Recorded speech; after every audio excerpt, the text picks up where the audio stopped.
Holidays nale, adu namma GT Holidays da. GT Holidays, South India's #1 travel brand. You know you are special when you're with GT Holidays. महिलाओं पर अत्याचार होते रहे। सत्ता नीति के सिवा कुछ करना नहीं, और वो यहां पर हमें उपदेश दे रहे हैं। और ऐसे चिंताजनक सभी विषयों पर आंखें मूंद करके बैठे हुए वो लोग हैं। एक हमारे माननीय सदस्य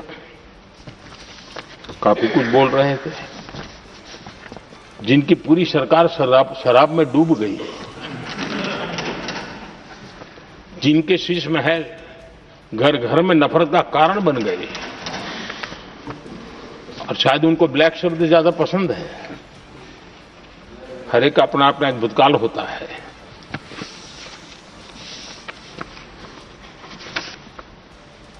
पता नहीं ब्लैक के साथ उनका क्या पुराना रिश्ता है।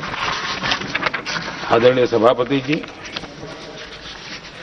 ऐसे सभी साथियों से मैं आज जरूर कहूंगा, तुम कितना दुनिया को धोखा दोगे, तुम कितना दुनिया को धोखा दोगे। आईना देख लिया तो अपनी सच्चाई कहां छिपाओगे।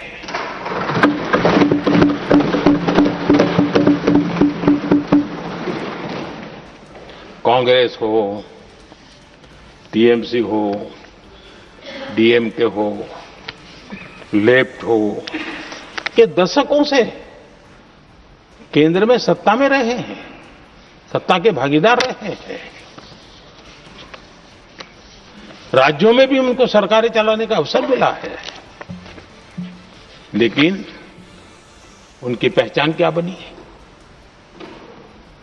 आज डील की चर्चा होती है तो गौरव से कहते हैं, तब डील की चर्चा होती थी तो बॉफोर्स डील याद आता था। ये डील होते थे।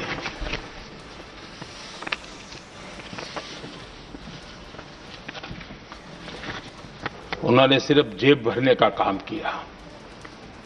नागरिकों के जीवन में बदलाव आना ये उनकी प्राथमिकता नहीं थी। आदरणीय सभापति जी, मैं कुछ उदाहरणों के साथ भी बात बताना चाहता हूं, क्योंकि यहां चर्चा में ये सारे विषय आए हैं और इसलिए मुझे लिए कहना बहुत जरूरी है। अब एक उदाहरण देता हूं मैं बैंकिंग सेक्टर का। बैंकिंग सेक्टर एक प्रकार का अर्थव्यवस्था की ग्रिड होता है।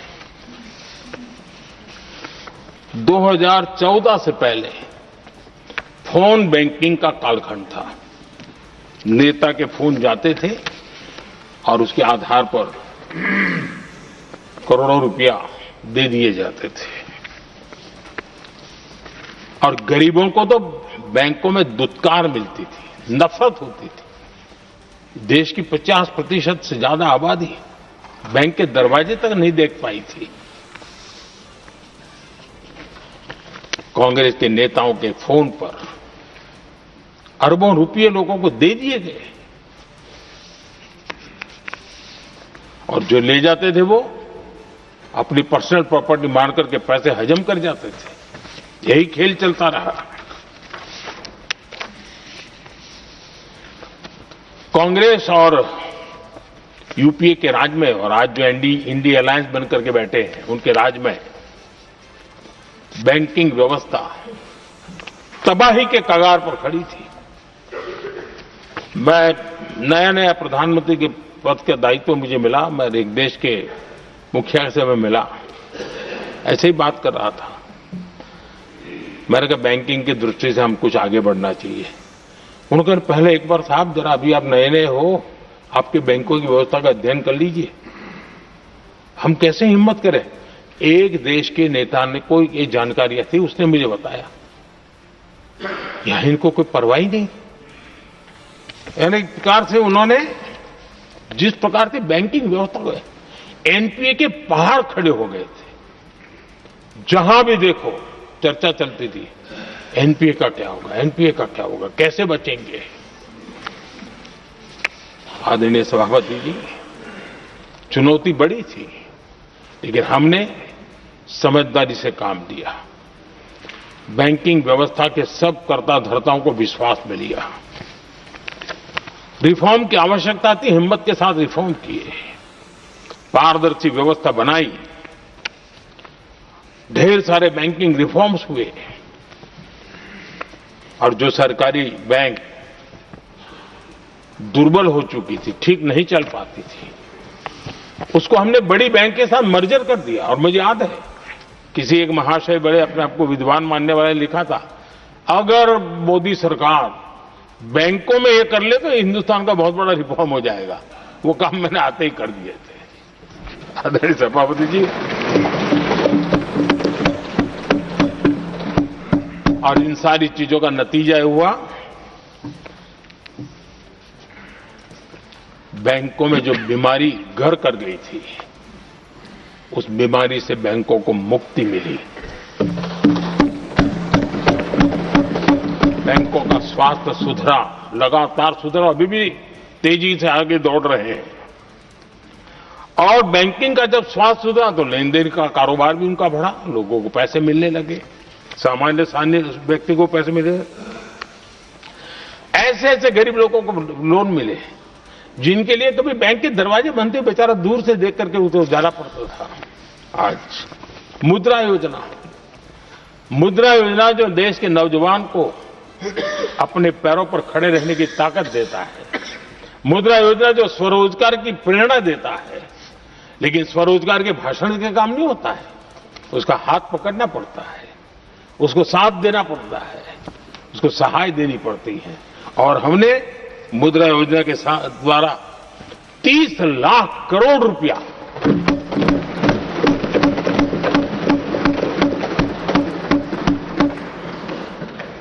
₹30 लाख से ज्यादा लोन मुद्रा योजना के माध्यम से और बिना गारंटी देश के नौजवानों के हाथ में दिया और उन्होंने अपने कारोबार को आगे बढ़ाया। और गर्व की बात है, उसमें बहुत बड़ी मात्रा में माताएं बहनें भी हकदार बनी, लाभार्थी बनी। सेल्फ हेल्प ग्रुप, इन दिनों ग्रामीण महिलाएं बड़े सपने देखती हैं, खुद अपने पैरों पर खड़ा होना चाहती थी। विमेन सेल्फ हेल्प ग्रुप का हमने विस्तार तो किया ही किया, लेकिन 10 करोड़ बहनों को हमने सीधी आर्थिक मदद की व्यवस्था की। हमारे एमएसएमई सेक्टर को हमने भरपूर लोन दी। और मैं आज बड़े संतोष के साथ, बड़ी जिम्मेवारी के साथ इस पवित्र सदन में कहना चाहता हूं, हमने एनपीए जिसके पहाड़ हुआ करते थे 2014 के पहले, आज उसको हमने नीचे निम्न स्तर पर लाकर के खड़ा कर दिया है। आज एनपीए 1% से भी नीचे है। ये अपने आप में बैंकों के स्वास्थ्य के लिए बहुत उत्तम काम हमने किया है। इतना ही नहीं, हमारे बैंकों का प्रॉफिट आज रिकॉर्ड पर है, हाई रिकॉर्ड है उसके। ये अपने आप में देश की अर्थव्यवस्था को ताकत देने के लिए, बैंकिंग व्यवस्था मजबूत होती है तो बाकी अर्थव्यवस्था को भी मजबूती मिलती है, उस काम को कहेगा। आदरणीय सभापति जी, मैं एक और उदाहरण देना चाहता हूं।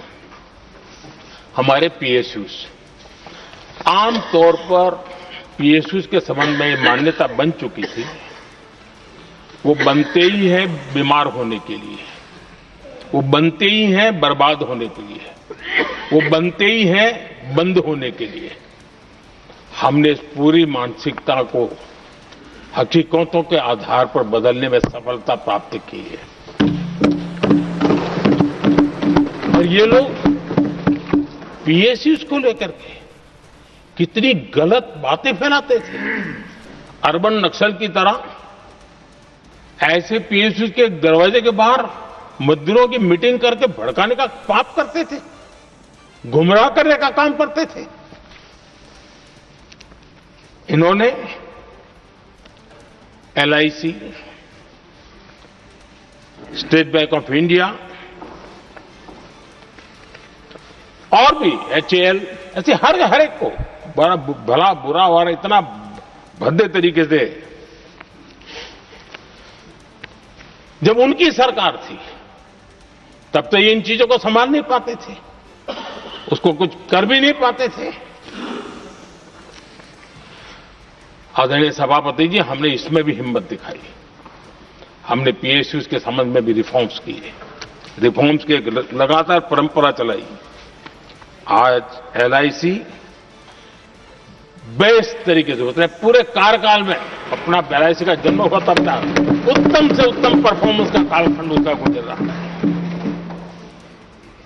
जिन PSUs को कांग्रेस के नेता ताले लगवाने की कगार पर पहुंच चुका था और उसी पर अपनी राजनीतिक रोटी सेकने का प्रयास भी किया गया था, आज हमारे PSUs रिकॉर्ड प्रॉफिट पर हैं।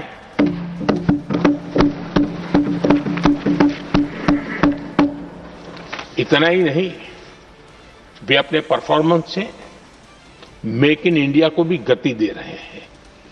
मेक इन इंडिया का जो सपना है उसका पूरा करने में वे भी एक बहुत बड़े कैटलिस्ट एजेंट के रूप में आज भूमिका अदा कर रहे हैं।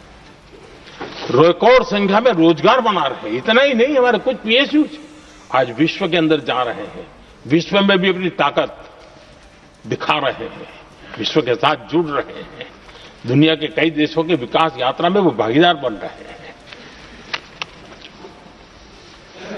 आज हमारे PSUs को बहुत बड़े बड़े ऑर्डर देश से भी और देश के बाहर से भी मिलने लगे हैं। ये अपने आप में मैं जो कहता हूं ना, एक बहुत महत्वपूर्ण पड़ाव पर ये देश 25 साल है, उसका संकेत यहां नजर आता है।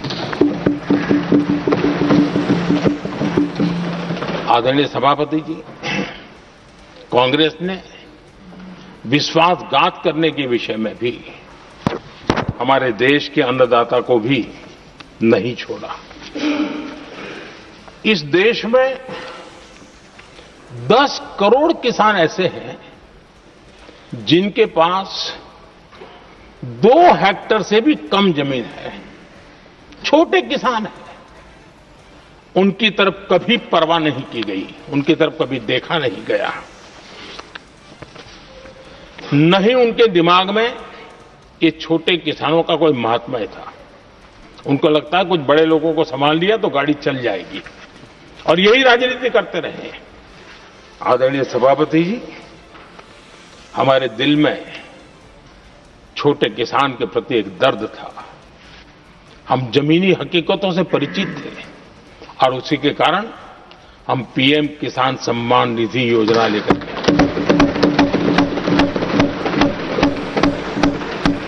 और आप इतने कम समय में हमारे इन छोटे किसानों के खाते में 4 लाख करोड़ रुपया हमने दिया है।